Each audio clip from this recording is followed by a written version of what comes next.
नमस्कार दोस्तों। हम कंटिन्यू बात कर रहे हैं you can heal your life. मैं कोशिश कर रहा हूँ मेरी तरफ से कि जितना कि इस लॉकडाउन के पीरियड में हम लोग कुछ अच्छा सीख सकें, पॉजिटिव सीख सकें, नेगेटिविटी को अपने पास से हटा सकें, यही मेरा प्रयास है। और मुझे उम्मीद है कि शायद आपको पसंद आ रहा होगा। हो सकता है शुरू में आपको कुछ ये बोरिंग लगे, क्योंकि आज तक हम लोगों की आदत नहीं है कि हम इस तरह की बातों को सुन पाएँ, समझ पाएँ। लेकिन अगर आप इसको सीरियस वे में सुनेंगे, समझेंगे, एनालिसिस करेंगे और अपने जीवन में उतारेंगे तो आप देखिएगा इसका कितना अच्छा रिजल्ट आपको मिलेगा, जो आपकी सेल्फ ग्रोथ के लिए होगा। तो हम स्टार्ट करते हैं। सबसे पहले हम लोग कुछ पॉजिटिव अफर्मेशंस पढ़ेंगे। इस जीवन की अनंतता में जहाँ मैं हूँ सब संपूर्ण और परिपूर्ण है। अतीत मुझसे अधिक शक्तिशाली नहीं है, क्योंकि मैं सीखना और बदलना चाहता हूँ। मैं अतीत को आवश्यक मानता हूँ, क्योंकि वह मुझे आज में लाया है। मैं अभी से नई शुरुआत करने के लिए तैयार हूँ, ताकि मैं अपने मन मस्तिष्क के कमरों को साफ कर सकूँ। मैं जानता हूं कि इस बात से कोई फर्क नहीं पड़ता कि मैं कहां से शुरुआत करता हूं, इसलिए अब मैं सबसे छोटे और सबसे आसान कमरों से शुरू करता हूं और इस तरह से मुझे तुरंत परिणाम दिखेंगे। मैं इस साहसिक काम के मध्य खड़ा होकर रोमांचित हूं, क्योंकि मैं जानता हूं कि मैं इस अनुभव से फिर कभी नहीं गुजरूंगा। मैं स्वयं को मुक्त करने के लिए तैयार हूं। मेरी दुनिया में सब कुछ अच्छा है। All is well in my life. Subject है क्या यह सच है, और इसकी जो पंच लाइन आएगी वो है सच मेरा कभी ना बदलने वाला हिस्सा है। सच मेरा कभी ना बदलने वाला हिस्सा है।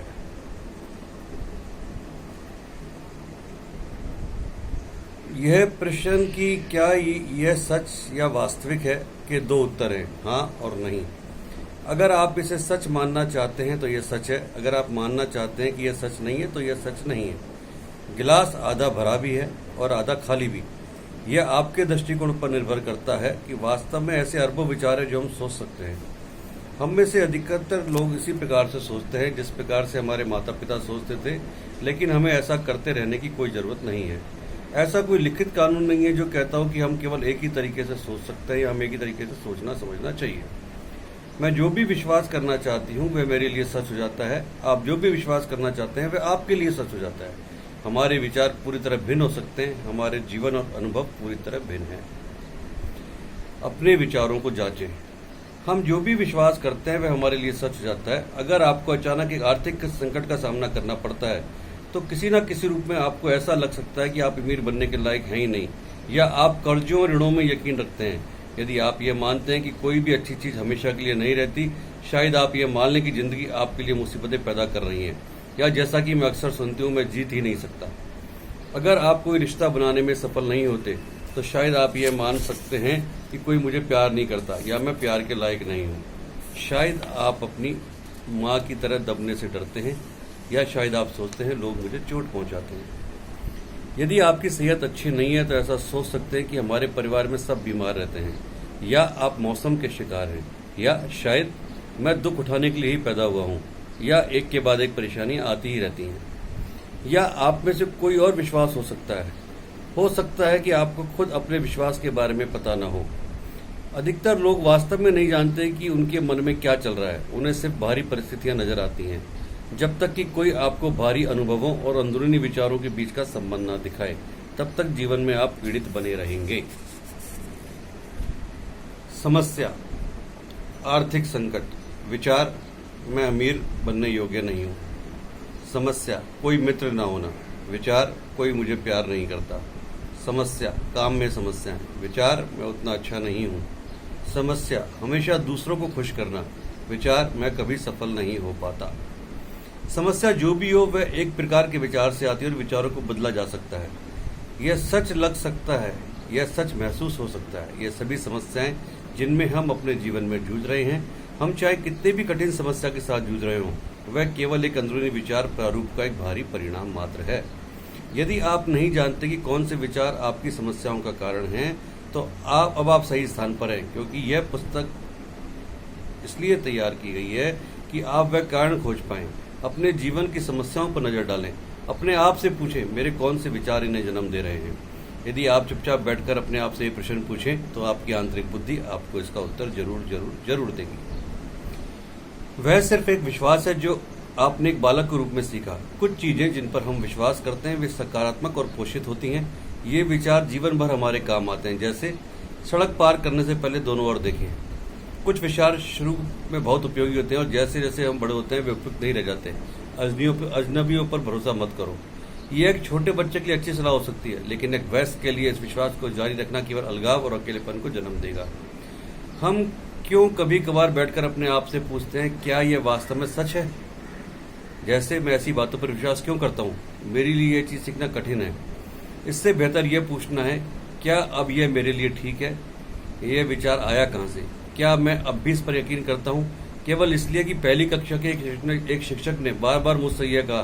क्या इस विश्वास को त्याग देना मेरे लिए बेहतर होगा? लड़के रोते नहीं और लड़कियां पेड़ों पर नहीं चढ़ती। ऐसे विचार अपनी भावनाओं को छुपाने वाले पुरुषों और शारीरिक मेहनत से डरने वाली महिलाओं को जन्म देते हैं। अगर बचपन में हमें सिखाया गया था कि यह दुनिया बहुत भयावह जगह है, तो हम उस विचार से मेल खाने वाली जो भी बात सुनते हैं उसे सच के रूप में स्वीकार कर लेते हैं। यही बात अजनबियों पर भरोसा मत करो, रात में बाहर मत निकलो, या लोग तुम्हें धोखा देते के लिए भी सच है। दूसरी ओर, अगर हमें शुरुआत में यह सिखाया गया था कि दुनिया एक सुरक्षित जगह है, तो हमारी आस्थाएं कुछ और होंगी। हम आसानी से स्वीकार कर सकते हैं कि प्रेम हर जगह और लोग इतने दोस्ताना है कि मुझे वह सब मिल जाता है जिसकी मुझे वास्तव में जरूरत होती है। अगर आपको बचपन में यह सिखाया गया था कि यह सब मेरी गलती है, तो आप हर समय अपराध बोध महसूस करेंगे।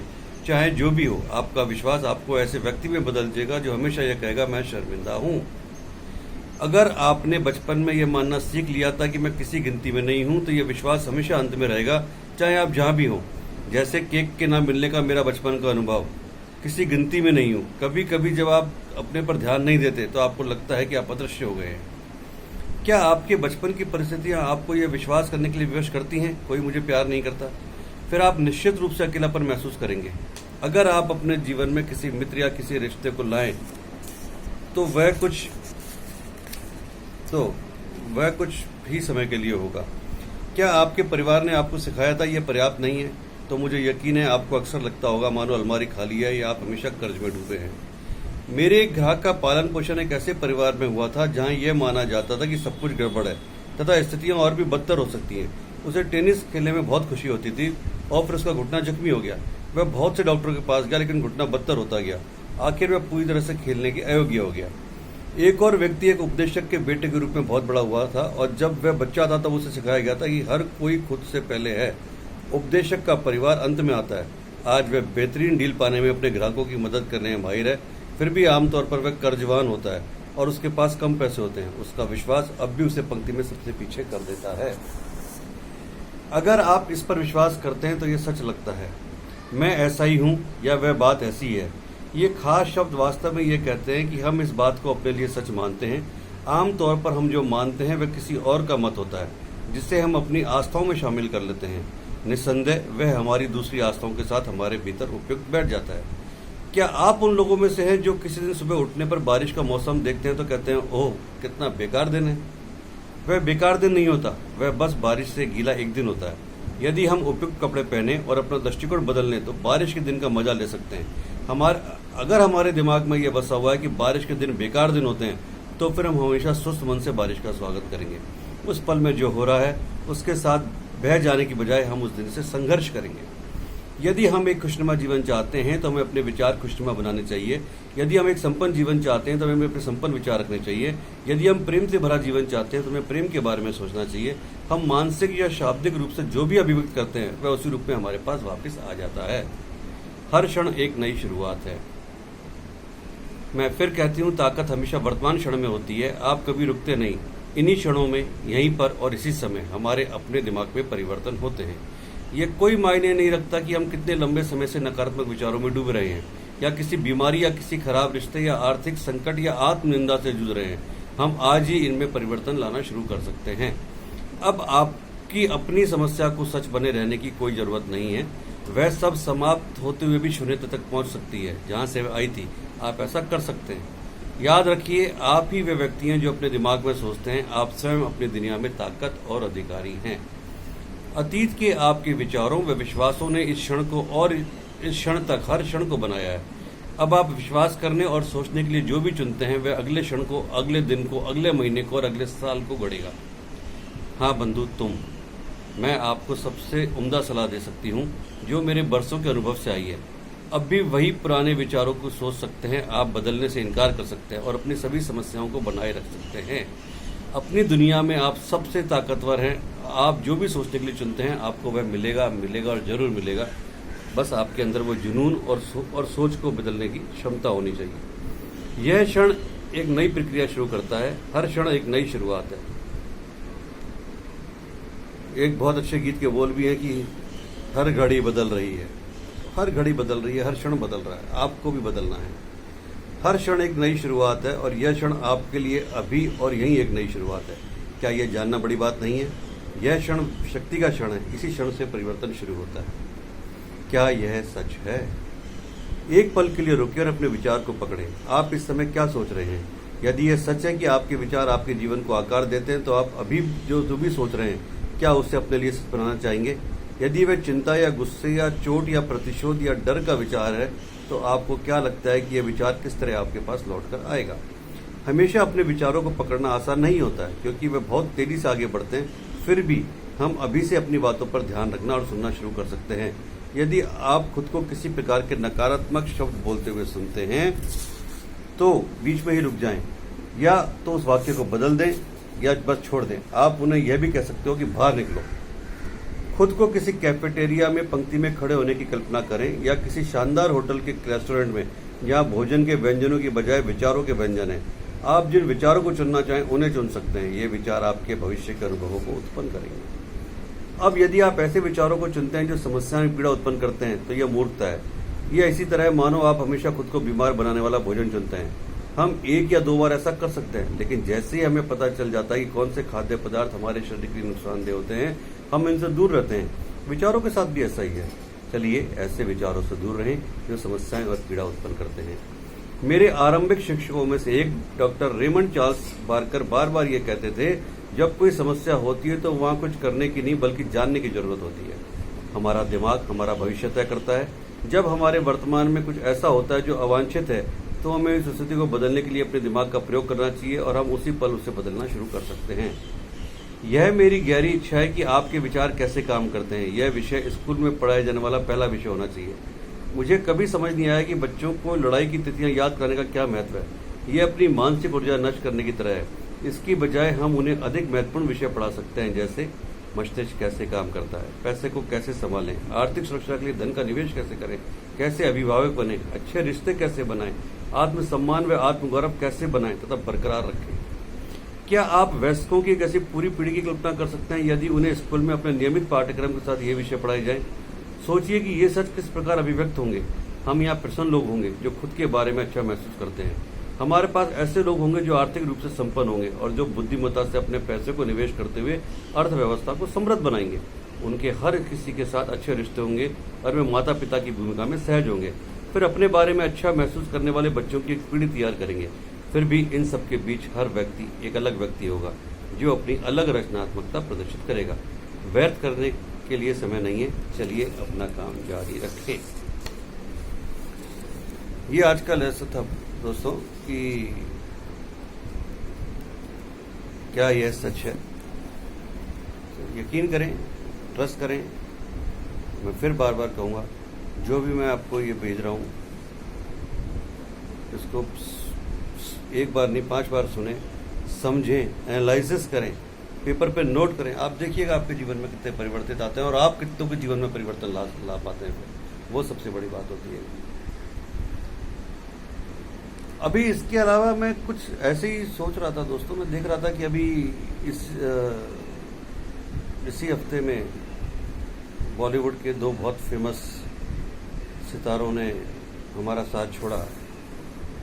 एक चीज़ मुझे बड़ी व्यथित करती है दोस्तों, जो बहुत टाइम से मुझे व्यथित करती है, लेकिन शायद मैं बोल नहीं पाया था, लेकिन मैं अब बोल पा रहा हूँ कि मैंने अभी देखा कि जब एक स्टार गए तो उनके 3rd डे ही उनके बेटे ने एक पोस्ट डाला और 4th डे उनकी मदर ने एक पोस्ट डाला कि हम आपको मिस कर रहे हैं, ऐसा है वैसा है ये है।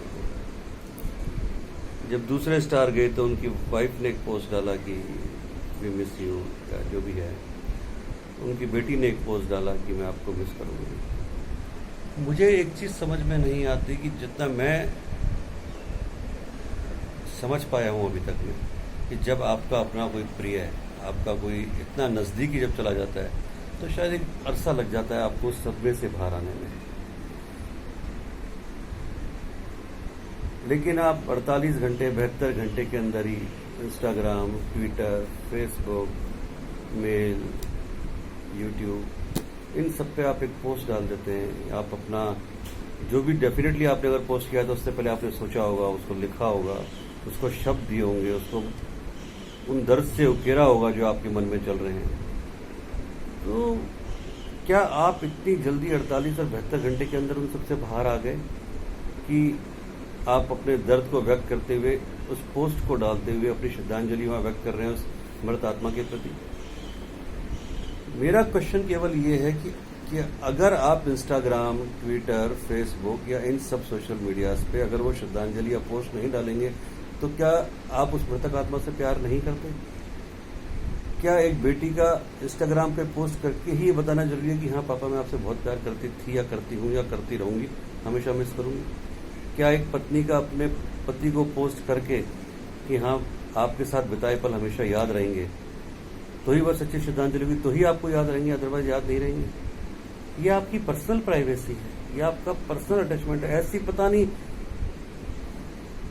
सैकड़ों, हजारों, लाखों, कितनी अनगिनत बातें होंगी, कितनी सारी चीजें होंगी, कितनी यादें होंगी, कितने दिमाग में क्षण होंगे जो आपने उनके साथ हंसी, खुशी, दुख, सुख, प्यार, मोहब्बत, गुस्सा, हर तरीके से आपने बिताए होंगे।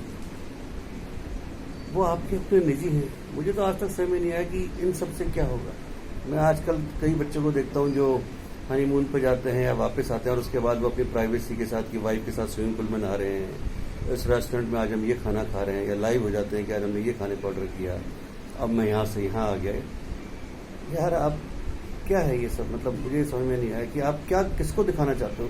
एवरीबडी नोज, मैं आपकी शादी में आया था, मुझे पता है कि आपकी मैरिज हुई है, तो आप हनीमून पे गए हैं, आप अपना सेपरेट टाइम बिताने के लिए अपनी वाइफ के साथ गए, एक दूसरे को समझने के लिए, एक दूसरे को जानने के लिए। लेकिन वहां भी अगर आप लाइव होके या इंस्टाग्राम और सोशल मीडिया पे सबको ये दिखाना चाहते हो कि मैं इस स्तर के होटल में रुका, हम लोग स्विमिंग पूल में हैं, हम लोग ऐसे हैं, हम लोग वैसे हैं, क्यों अपनी प्राइवेसी को आप सबके साथ शेयर करने में लग रहे हैं? क्या मतलब आज की तारीख में इंस्टाग्राम या सोशल मीडिया या व्हाट्सएप या ट्विटर, क्या यही सब होगा तभी आप जीवित रह पाएंगे? अदरवाइज हम जीवित नहीं रह सकते। मैं कहीं इनके विरोधाभास में नहीं हूं, ये मेरा व्यक्तिगत धारणा है कि हम कितने मतलब आदी हो गए हैं कि हम इनके बिना रह ही नहीं सकते, कि हम अपने निजता को, जो हमारी बिल्कुल प्राइवेसी है, जो हमारी एकदम प्राइवेसी है, हम उसको भी पब्लिक कर रहे हैं। पता नहीं, हो सकता है ये आज का पैटर्न हो, इसको मॉडर्नाइजेशन कहा जाता हो आज के जमाने में। एनीवे, थैंक्स, कल मिलते हैं।